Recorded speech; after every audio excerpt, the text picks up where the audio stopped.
Hi, I'm Susan Drumm, and welcome to the Enlightened Executive, where your personal evolution sparks your leadership evolution. Each episode, we feature groundbreaking techniques and strategies to help you get the edge in personal and leadership effectiveness. Today, we're focusing on the use of dreams in building culture, and I'm delighted to introduce Dane Espegard. Dane is a consultant who teaches and executes the implementation of a culture centered around dream achieving. The system works from the bottom up and puts emphasis on development and personal lives of the team members. Dane works to get culture started and leaves companies with easy to implement steps. Dane's been public speaking and training individuals for 15 years while implementing his system for vector marketing, where he's a division manager, operating one of the top performing teams in the nation. Dane brings his successful people-oriented method to market in his #1 Amazon best-selling book, The Dream Machine, so other leaders can benefit from the extraordinary transformation to their teams. So welcome, Dane. Happy to be here. I am really excited to talk to you about the use of dreams in building culture and teams. So can you share a little bit about your methodology? Yeah, absolutely. So the system is there's a few different parts to it, and the main part is really the setup, and it's helping the team members create their own dreams list. We kind of call it a menu, and so we go through about 9 different categories, which the purpose of that is to kind of touch all different areas of life, and we help individuals to create a list of somewhere in the ballpark of 100 to 300 things on their list. Through that activity, we also have them share, and that creates some bonds within their team. And then we also give them the place to actually take some action on some of those dreams as well. And so after that setup, what we typically find is that each team member has something in their calendar, something that they're really looking forward to over the course of the next month to 3 months. And that at least gets kind of the ball moving with this culture of dream achieving. And then there's a lot of things that the business owner or the executive is able to do to maintain and continue to grow the dreams system. One of the things that we talk about with it is that it's ground up, where the onus is really put onto the individual team member, and it's not meant to be this massive system that's heavy on the time and the implementation, but it's something that's able to kind of grow organically within the team members. Got it. So when you say dreams, tell me what you mean by that. Yeah. So, we're all familiar with goals, and at work, we talk all the time about goal setting. And I really like the difference that dreams can conjure up, the different meanings. And so one of the things with goal setting, I find all too often that when you ask somebody to set a goal, they set something that they know they can accomplish, right? And we want to hit our goals. And so especially in the workplace, nobody wants to fail, right? Yeah. So we'll set something that it's not a stretch thing, but it's something that, I feel pretty good about this. Mm-hmm. And what I find when we take somebody through the dreams exercise is it's purposely it's ungrounded. It's meant to be, hey, if anything were possible, and it gets people back to that, refreshing period of your life where maybe you didn't have all these constraints or these perceived constraints of finances and time and your family and mortgage and all of these things. And it's just what if. And so once we get somebody started on that, sometimes it takes them a little bit to crack out of the normal style of thinking. But once they start doing it, it's just the floodgates open. They get so many things on there. And what's great is it allows them to rediscover some things that were important to them before life caught up and got really busy. Mm-hmm. And so these are personal and work goals, or anything in your life. And I would say it's actually more personal than it is work. We have career, vocation, finance as that category. So that's one of the 9, but everything else is very much about the individual. And so, we're in the midst of I've heard it called the Great Resignation right now, right? Yes. And in September, I think it was 4.4 million people quit their jobs, and it was the highest amount. 3% of the workforce quit their jobs, and it's a time where people are, due to COVID, reassessing and reevaluating what's important to me, what do I want, and something that's really important in the workplace is somebody to feel valued and connected to as an individual, not Absolutely. as a cog in the wheel or a dollar amount on the line item. And so I think this is really timely in terms of in line with exactly what the employees are looking for right now.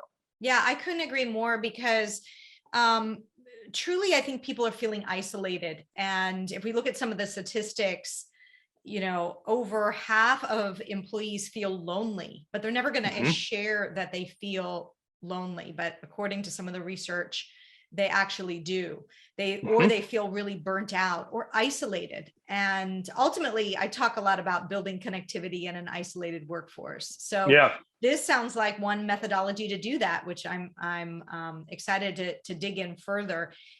I'm going to be a little bit the skeptic here for a minute and say, okay, I'm a business owner and I'm like, what is them dreaming about skiing, midweek on a powder day have to do with me hitting our business objectives? Yeah, and I think that's a really valid question, especially at a time when people are, there's so much time that needs to be given right now to like, is the way that we're doing business right now the right way to do it? And should I be spending all my thought time on innovating and our programs? But I think that, at the core of everything is the individual that's on our team. And when you think about those individuals, what would you rather have? Would you rather have somebody on your team asleep at the wheel for 4, 5, 6 years because it's just easy and comfortable and they're going to show up? Or would you rather have that really engaged, on fire person for 2 or 3 years? And I don't think it has to be that disparity of time. But sometimes I get asked the question from people of, well, what if I engage this person about their dreams and aspirations and their dream isn't to stay here at this job? And I said, you're probably right. It probably isn't. Very rarely has somebody dreamt about that $70K a year job at XYZ company. And that's okay. What I find though is, hey, if I can engage somebody, maybe it's in their health, right? Maybe I have somebody and on their list, they chose something like, you know what, I really want to sign up for a Tough Mudder. And over the course of the next 3 months, they're training for this. Are they going to bring extra energy to work? Probably. Are they going to have, maybe a little bit more energy to solve problems and find solutions? Probably. So what I like about this is that it engages your employee in life. Not necessarily, it's not going directly to how do I get him engaged here? You've probably tried everything under the sun to get your employee engaged in this. And it's, some of them work, some of them don't. So this process kind of strips that back and says, how can I just get a more alive employee, a more alive team member? And then understanding that person, there's only one life. I can't get them to turn that off when they come to work. Right. If I'm alive at home, I'm probably going to bleed over into work and be pretty fired up there too. Got it. Yes. So you're able to bridge and deal with the whole person versus compartmentalizing or just having a narrow focus. What does this mean for me, for business? And really the tagline of the show is your personal evolution sparks your leadership evolution. I recently talked about, what are some things we can start to do in the new year, some out of the box personal growth programs. And one of those was to connect back to something you used to love to do as a child. Yes. And because that lit you up and maybe you forgot about that. For me, it was horseback riding. I used to love horseback riding and I hadn't done it in a while. And I recently got on a horse and reconnected to how much I loved it. And so I have a feeling that your process allows people to maybe go back to what used to light them up and bring them joy. And if they have joy outside of work, they're more likely to bring joy inside work, is what you're saying. Absolutely. And there's a different level of loyalty and engagement that's created when work was the entity that connected you with those things, right? Where it's no longer is work my paycheck. It's so much more than that. But to your point, I love that you brought up horseback riding. So our family over the course of the last 3 years has become a horse family. Oh. And we moved out of Minneapolis, kind of an hour east, and my wife has gotten into horses. And now we have 9 categories that we take people through on the dreams list. She has a 10th category, essentially, that's like just horses. And all the dreams within the horse category. But yes, this does reconnect people with that. And so for me, what I use when I run the workshops that I always talk about is on my dreams list. Not all the things are checking off the list, but some of them are how you want to live.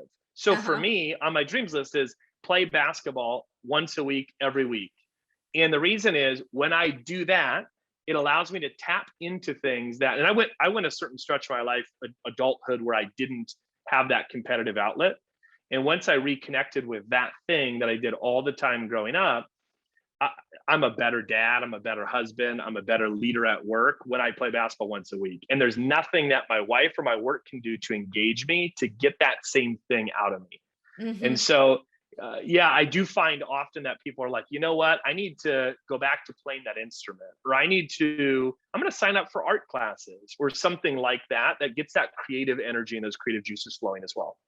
Do you ever find people struggle a bit with the opposite problem where they do the dream work, but it all feels so lofty that it almost makes them more depressed because they're like, how am I ever going to make this happen?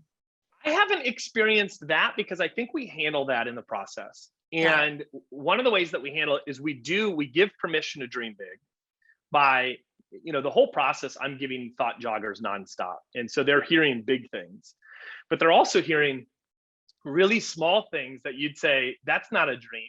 But under this banner of dream setting, it is. I had a guy on my team during COVID that I called, and like this was May. So like COVID had just hit. His business was being impacted negatively. And I just called to check in. It was more like a mental health call than anything. And I said, hey, this guy's name was Robert. I said, Robert, how you doing? How you holding up? And he said, actually great. And he goes, I've had more time this month to go after things in my dreams list. He goes, I just crossed another thing off my dreams list yesterday. I said, oh, that's exciting. What'd you do? He goes, I just finished flossing for 30 days straight. And I said, that's on your dreams list? And he said, oh yeah, that was on my, so the dreams don't need to be these big, massive things. Yeah. Sometimes they're just little things that we could do right now. We just don't do. But putting them down on paper, is the first step for that. Is the first step. What kind of results does this produce for the leader in doing this work? And if you could talk about that in general, but then also give us an example, I think it would be super helpful for listeners. Yeah. So I think what it does is it re-engages that person with the work that they're doing here. And what we do is the whole process is almost taking steps back to say, hey, let's forget about what you do at work right now. What are the things that you want to do in life that would get you back on a path of being alive and saying, wow, this is great. And if we can do that, well, work is a big part of our lives. And it's probably the source of the income that you're going to need to do a lot of things on the dreams list. I mean, most of the things on the dreams list do require some sort of financial investment, right? Even signing up for a Tough Mudder. And so what I love about it is it flips I have to go to work because of this obligation, and it switches to I get to go to work, and this is the vehicle for me to be able to live the life of my dreams. Mm-hmm. And that switch is such a big thing in the way that somebody has perspective on their task. Mm-hmm. And it brings a different energy of, it's the whole, the janitor story at I think it's the janitor at NASA, right? Like, what do you do? Are you cleaning the floors? It's like, no, I'm helping put people on the moon. Yes. Right. It's the perspective of what we believe that we're doing makes the biggest difference. So I think that that is the big piece. What I got to see, and the reason that I wrote the book was because of COVID. I've been doing this program in my organization since 2013. And I know, it's one of those things where, how do you measure it? It's one of those kind of like, out there topics. So it's not necessarily in the bottom line that you can say this is because of the dream system.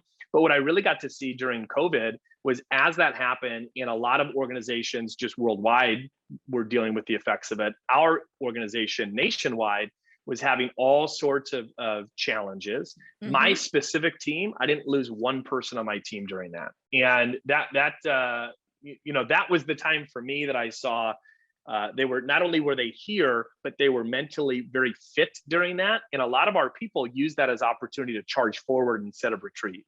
And it was during that time that I was like, there's so much here that maybe I didn't even recognize when I've been doing it over the years, that this has to get out there. I need to start sharing this with other companies. And what's the relationship between this work and culture? So when you talk about like a dreams culture. Yeah, everything that we do is, so my answer to that is everything, right? So what does this have to do with culture? If you were to ask anybody in our organization, what's the culture in our organization? They'd say dreams. That they would go right to that. And dreams is woven into every single meeting that we have. Every meeting, we do something called dream spotlighting. It's the simplest thing ever. It's at the beginning of any meeting that we do. We recognize anyone that just accomplished a dream.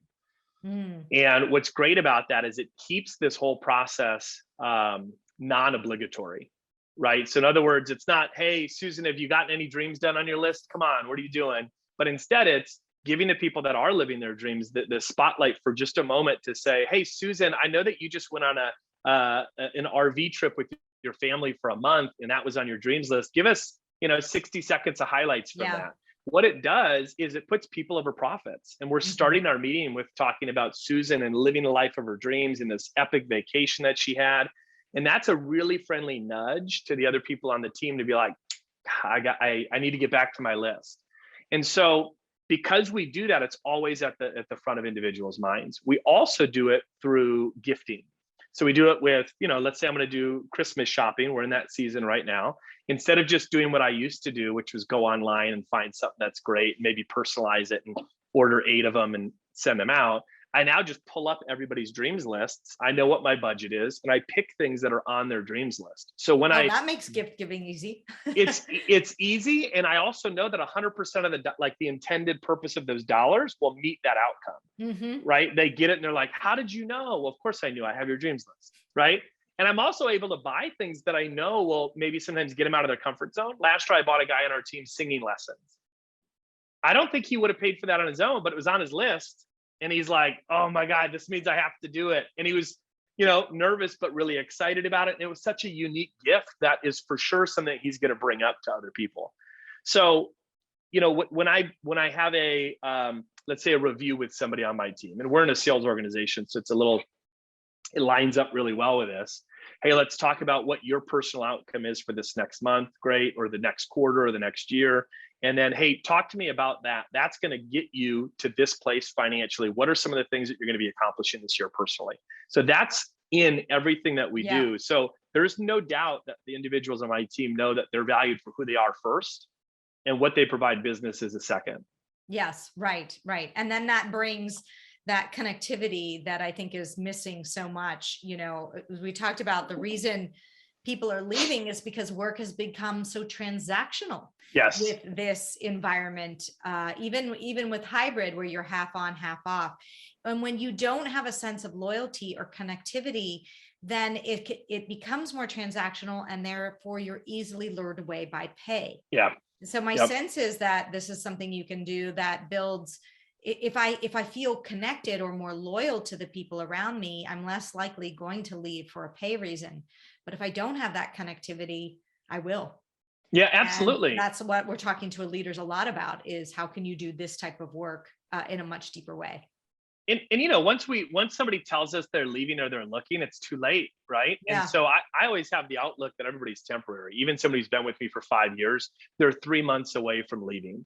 And so if I'm operating from that forces me to constantly be courting that person. It doesn't mean I don't have standards that I hold them to in terms of accountability and performance, because I do. But what it does is there's always got to be, for me, that next thing. I know how I feel when I have something in my schedule, a vacation or something else that's a couple months from now.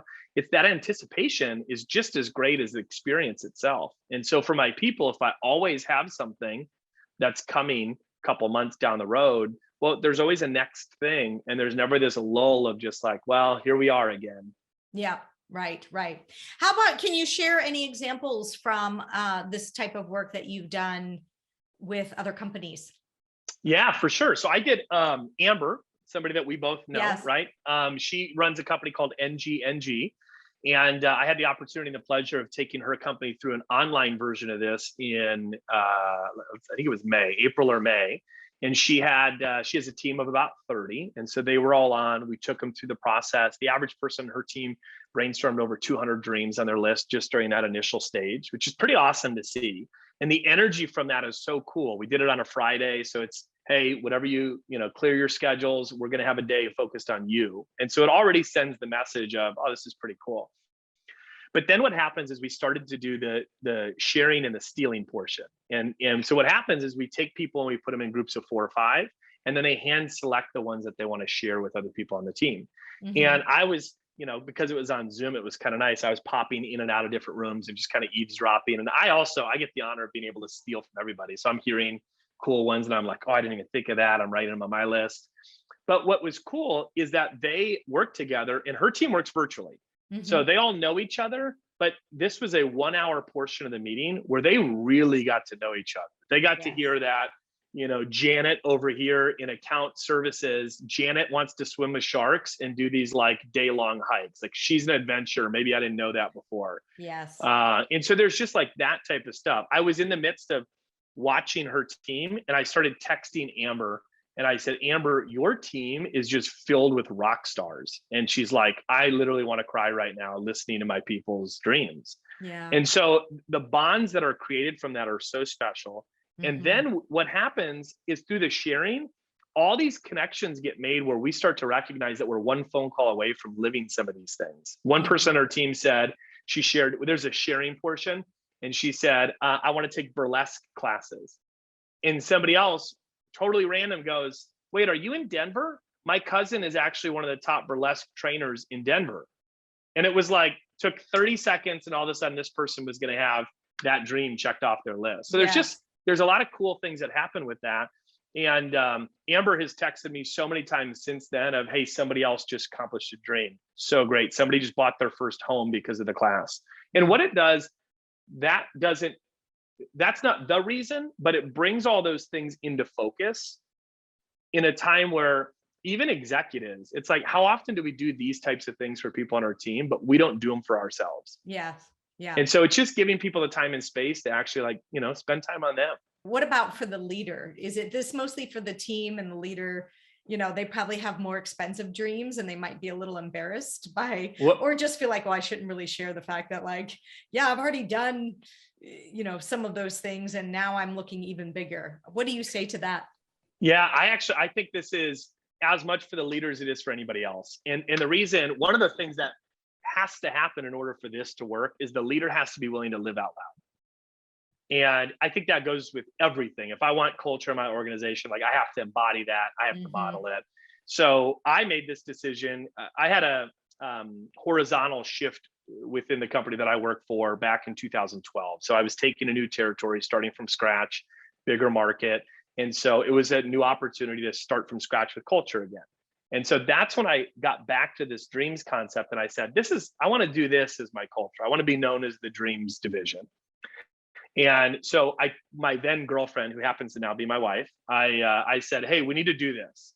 But it was very selfish. I was having her do this solely so that this would extend to my work. But we made our dreams lists, and then we started something that's now become a tradition. And on New Year's Eve that year, we took out our dreams list, we shared them with each other, and we chose 5 to 10 from each of our lists that we were going to accomplish that next year. And this was the first iteration of this program. So I just said, hey, look, I'm going to help people make their list, and then I'm going to live my dreams, but I'm going to do it out loud. And hopefully that'll empower other people to do the same. Yeah. And in the past, when I would take really cool trips or something like that, I'd be really hush hush about it because I was, maybe some guilt, or I know maybe they can't afford the same trip, or they can't just take off like I can.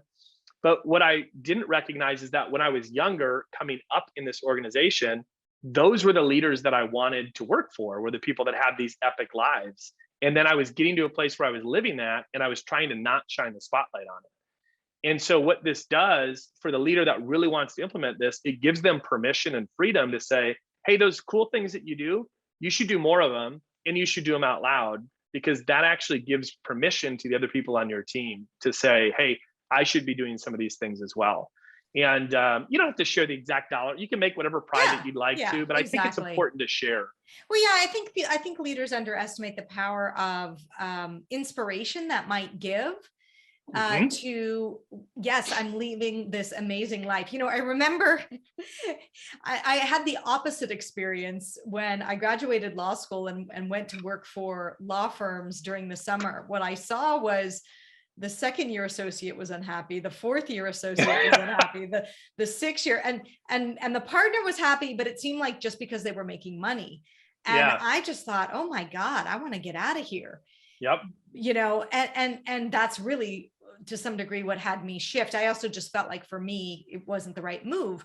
But what if that had been different? What if I just experienced people loving both who they were outside of work, and that translated into inside work? Then I probably would have stayed and done, wanted to follow in their footsteps. So not to underestimate that, right? Yeah, absolutely. So getting back to that 2012, like when I started doing it with my girlfriend, but 2007, I was at a corporate conference, and my company paid Matthew Kelly, who's an author and a speaker, to come in and give a keynote. And Matthew had us all make our own dreams list right from stage. So I was in there just like everybody else, cranking away on my computer, and the goal was to make 100. And I remember doing that. I remember being very inspired, saying, "This is great. This is such a cool thing." And then, like a lot of things at a conference, I went home and I didn't really do anything with it, right? And then when I 5 years later was going back through, hey, I need to figure out what I want my culture to be, I settled back on this. So I dug my original list back out, added to it, had my girlfriend then do it. And then since then, it's really taken off. But my now wife, Brooklyn, we do this every single year. And I would say this is one of the keys to our relationship, because what it's done is it's allowed us to understand the other person at a deeper level, and also be able to show up in a way to support the other person like we normally wouldn't. I mentioned the horse thing. If we didn't have the dreams list, I think it'd be difficult for me if my wife was like, "Hey, I want to buy a horse and I want to buy another horse," and that's not a cheap hobby. Yeah. Right. But what I've seen from her is it has dominated her dreams list. Like, this is her passion now in life. And I don't think she would have found that if it wasn't for the dreams list, which I like about that, because so many people are like constantly looking for their passion, and they think that it has to come from work. Yes. And I think that's unique when somebody's able to find a role, a calling at work that lines their passion. But for a lot of people, I think it's easier to find their passion if they're experiencing a ton of things in life, right? And to be able to still be alive with that. So my wife and I now do this. We do this with our girls, our 2 little daughters. And it's been a full extension to our family as well, which I love. I love it. I love it. Well, this is really inspiring. I can't wait to delve in, and I do something similar, but not as many. I put 100 things I want for my life about, I want to say 10, maybe it was 8 years ago. And I feel like I need to revisit that list and put it in context of the dream. Yeah. List. So yeah, well, it's a living thing, right? Because we change. Yes. And so it's not uncommon for me to look at my list and be like, "What was I thinking?" Right? And take something off. And then I have mine connected to my phone. So I'll be traveling, or I'll talk to somebody random at an airport, and I'll find a new place. I'm like, I got to put that on my travel list. So we're constantly living that list, and it's growing all the time. Yeah. Awesome. Well, how can people learn more if they want to do this type of work with their own team?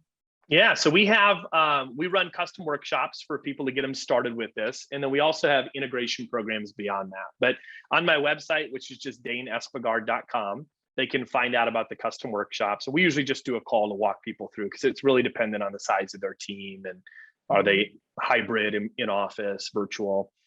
So that's really the way for somebody to learn more and to get started that way.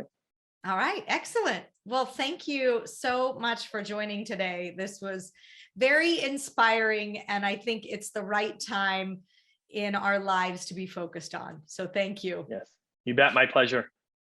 If you like this episode, you're not going to want to miss my interview with Dr. Amir Kafir, who discusses his method for identifying and resolving deep-rooted organizational problems. Let's lead the way. Hope you enjoyed today's episode, and I'd like to point you to the next important step. Hit the subscribe button and the bell to get notified when we release new content. I'll see you on the next episode of The Enlightened Executive.